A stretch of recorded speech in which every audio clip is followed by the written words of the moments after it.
small step for man, one giant leap for mankind.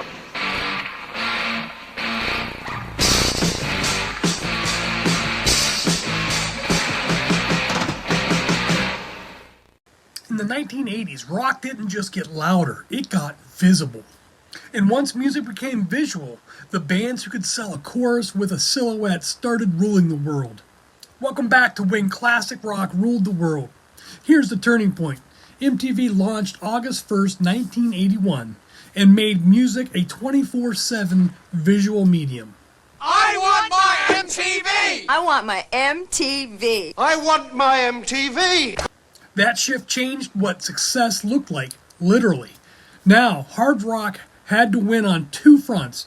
One, they had to win on sound, the riff, the hook, and the chorus. And two, they had to win on sight, the look, the movement, and the myth. Tonight, we're telling one story through three bands: Van Halen, Def Leppard, and Mötley Crüe. And here's the rubric, because collectors don't just say, this is cool, we grade the thing. 1. The look. Identity you recognize instantly. 2. Motion. How you perform, move, and pose. 3. Myth. The story people repeat. And 4. The hook. The chorus that survives time.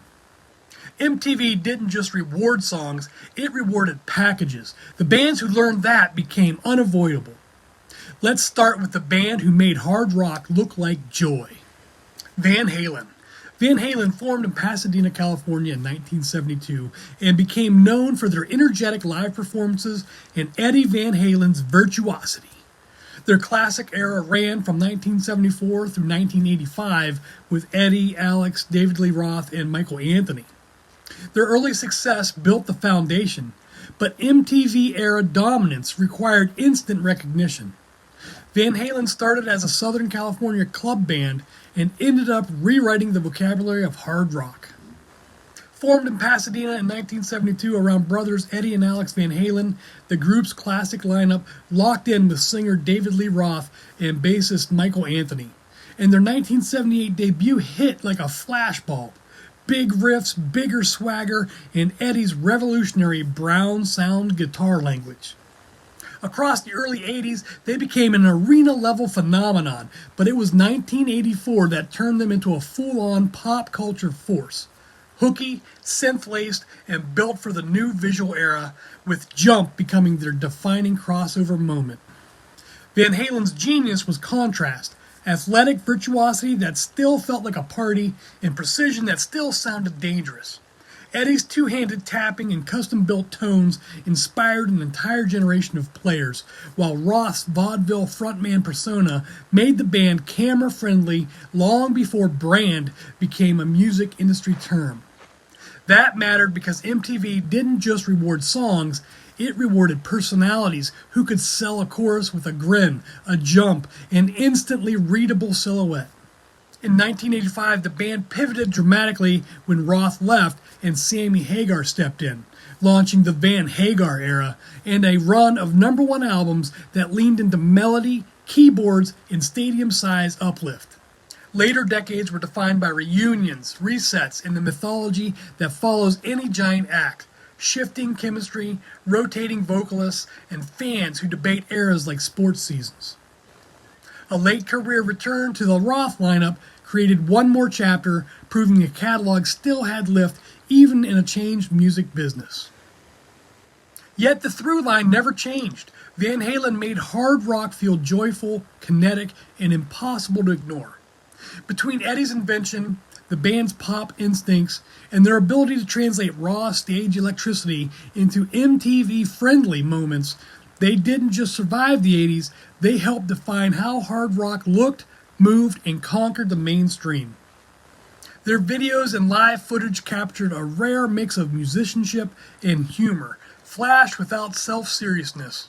So the spectacle never eclipsed the songs, and the songs never dulled the spectacle for the audiences worldwide. Even today, that mix of chops and charm is the benchmark. Their album 1984, released January 9th of 1984, produced 4 singles: Jump, I'll Wait, Panama, and Hot for Teacher. Jump became Van Halen's only Billboard Hot 100 #1 hit. That's the MTV lesson in one song. A hook big enough for pop culture, delivered by a band that looked like they were having the time of their lives. Now here are Van Halen's top 10 biggest hits, the songs that made them unavoidable in the MTV era and beyond.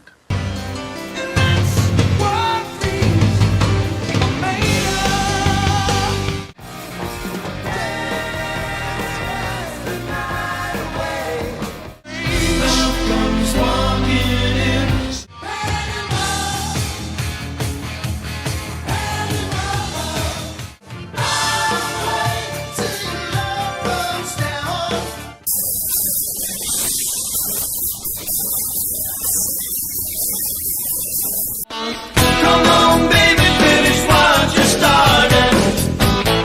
Oh, how do I know when it's wrong? So tell me, why can't this be love? Might as well jump. Now that's not just a list, it's a blueprint for how hard rock crossed over without surrendering. Van Halen showed the industry that hard rock could look fun and still be elite, and that opened the door for the next wave to go bigger, brighter, and more cinematic. Now take that MTV runway and hand it to a band that built anthems like skyscrapers. Def Leppard. Def Leppard formed in Sheffield in 1977 and evolved into a melodic hard rock machine built for arenas. Their breakthrough album, Pyromania, released January 20th, 1983, and pushed them toward a more radio-friendly sound with major singles like Photograph and Rock of Ages. Def Leppard's story is the sound of British hard rock, learning how to dominate American radio, and then learning how to survive catastrophe. Formed in Sheffield in 1977, they came up through the new wave of British heavy metal scene, but their secret weapon was melody. Choruses engineered to fill arenas. Early records built momentum, and Pyromania detonated internationally with sleek production and a run of singles that made them staples on rock radio. Then came the pivot point. On New Year's Eve 1984, drummer Rick Allen lost his left arm in a car accident, an event that could have ended the band. Instead, Def Leppard rebuilt, literally, around Allen's adapted electronic kit, turning Perseverance into part of their identity. The comeback took time, but when Hysteria arrived in 1987, it didn't just succeed, it became a template for late 80s rock pop. Massive hooks, layered vocals, and a marathon release strategy that kept the album alive for years. MTV amplified everything Def Leppard already did well. They were photogenic without being cartoonish, and their songs were structured like many movies. Intros that teased, choruses that exploded, and bridges designed for lights, crowd shots, and slow-motion hair. In an era when a video could break a single, their polished sound and larger-than-life presentation translated perfectly to high rotation, helping turn songs into cultural shorthand. The 1990s would test them again with loss, guitarist Steve Clark's death, and shifting musical tastes. But durability became the point. They adjusted lineups, kept touring, and leaned into the timelessness of their catalog. At their best, Def Leppard represent craft, how to build songs like cathedrals, then light them up with spectacle and make a global audience sing the hooks back as if they were written for stadiums from the start. They also proved that pop success didn't require abandoning guitars. The riffs stayed muscular, but the harmonies were stacked like pop records. When their biggest singles hit, the videos looked like arena trailers, sweaty performance shots, lights, and a sense of communal sing-along. That combination helped them remain a touring powerhouse long after the Hairspray era faded from the charts. On December 31st, 1984, to this day, drummer Rick Allen was in a car crash, and doctors initially reattached his arm, but it was later amputated due to infection. Def Leppard paused and then chose a path that became rock history. They waited, rebuilt, and returned. Allen returned to live performance in 1986, including the band's return to the stage at Monsters of Rock in August of 1986.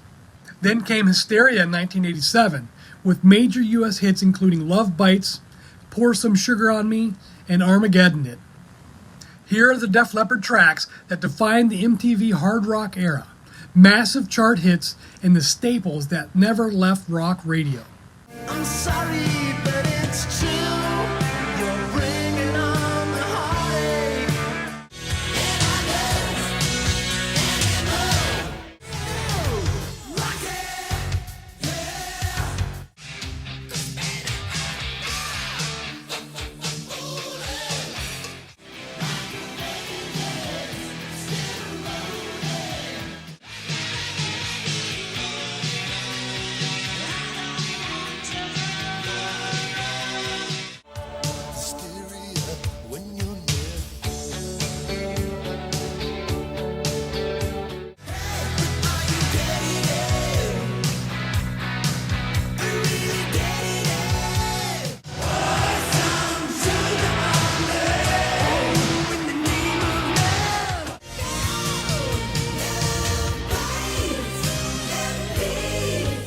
Def Leppard proved that polish wasn't the enemy of power.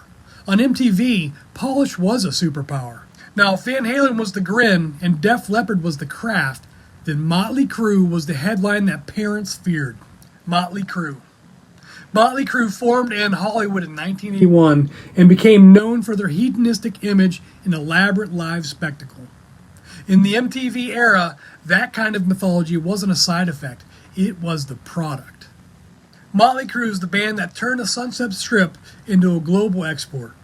Formed in Hollywood in 1981 by Nikki Sixx and Tommy Lee, with Mick Mars and Vince Neil completing the classic lineup, they fused street-level grit with glam flash, dangerous riffs dressed in neon.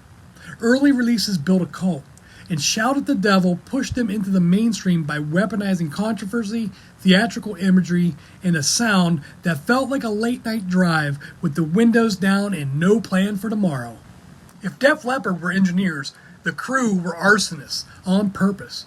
Their mid-1980s run leaned into spectacle, outrageous fashion, tabloid chaos, and videos that sold the lifestyle as much as the hooks. MTV was the perfect accelerant. The channel's constant rotation rewarded bold visuals, and Crüe delivered. Leather, lipstick, motorcycles, backstage excess, and an attitude that felt like a dare. They made hard rock look like nightlife, something you didn't merely listen to, but entered. Unfortunately, the band's story is also a cautionary loop. Personal disasters and substance abuse became inseparable from the myth, culminating in Nikki Sixx's near-fatal overdose in 1987 and the group's eventual push toward sobriety. That tension, wild image versus the cost of living it, set the stage for Dr. Feelgood in 1989, a polished, heavy, radio-ready statement built for maximum impact at the decade's end. Through the 90s and beyond, Mötley Crüe cycled through lineup shifts, comebacks, and reinventions, but their legacy stayed fixed. They proved that in the MTV era, hard rock could be theater. Not just loud guitars, but a full sensory event, pyro, personas, and the promise that the night might get out of control. Albums like Theater of Pain and Girls, Girls, Girls widened their audience with anthems and ballads, while their stage show escalated into headline-making production. Drum kits that moved, flames, and the kind of excess that MTV could broadcast in 3 minutes. Even when the genre's mainstream moment cooled, the Crüe brand remained sticky through reunions, nostalgia tours, and their story's revival in modern pop culture. For better or worse, they embodied the decade's mantra: louder, brighter, and bigger, and fans still roar. Dr. Feelgood was released August 28, 1989, and topped the Billboard 200, the band's only album to hit number 1 there. On the Hot 100, Dr. Feelgood peaked at number 6, and Without You peaked at number 8. That's the end of decade victory lap. Tighter songs, bigger choruses, bigger visuals. Now here are the tracks that define Mötley Crüe's MTV era footprint. Major chart hits plus the songs that became their identity.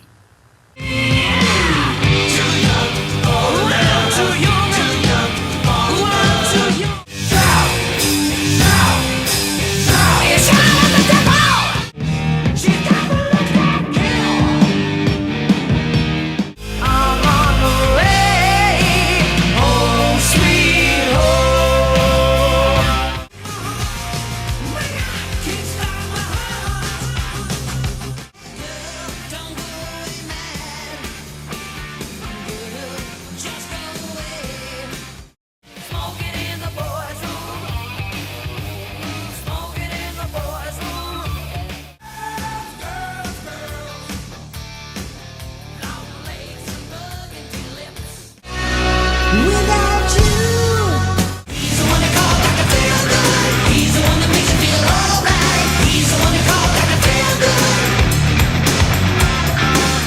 Crüe proved that in the MTV era, a band could be a movie trailer, and that the spectacle could be the hook.